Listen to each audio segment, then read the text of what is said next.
Good morning, e- everyone. This is the coffee tree. สบายดียามเช้าๆนี่คือสวนกาแฟหมากกาแฟบรรยากาศ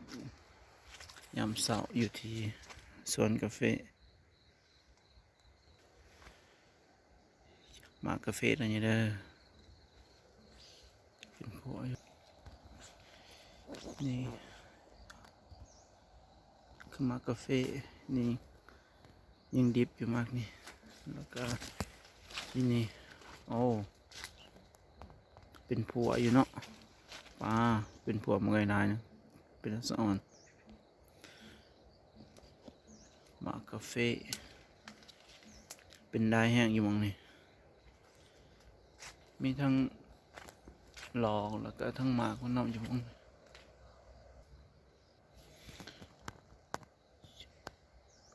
หมากกาแฟลายเยอะๆเลยเป็นผัวอยู่มองนี่ลายมันเจอกาแฟทั้งนั้นยังเคี้ยวอยู่มองนี่coffee tree มันมีหมากกาแฟเบิดเลยสวนกาแฟยามเช้าชมบรรยากาศดอกสวนอยู่ในสวนเช้าประมาณนี้นี่ก็ทั้งหมากแล้วก็ทั้งดอก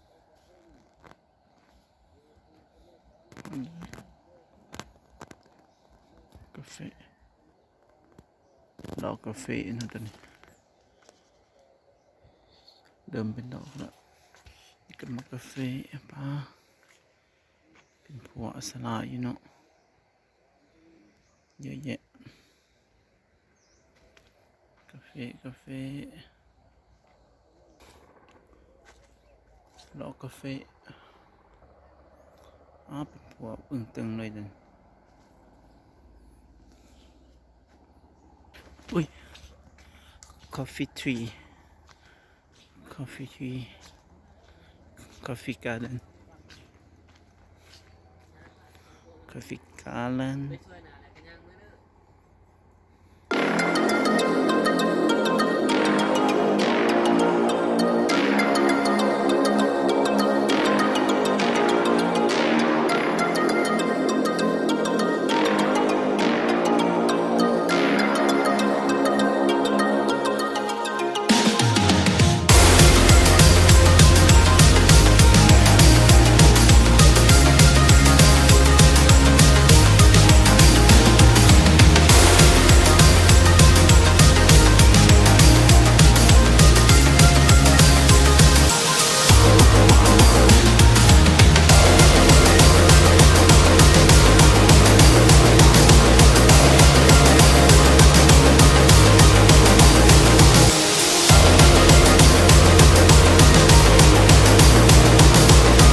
มากาแฟสด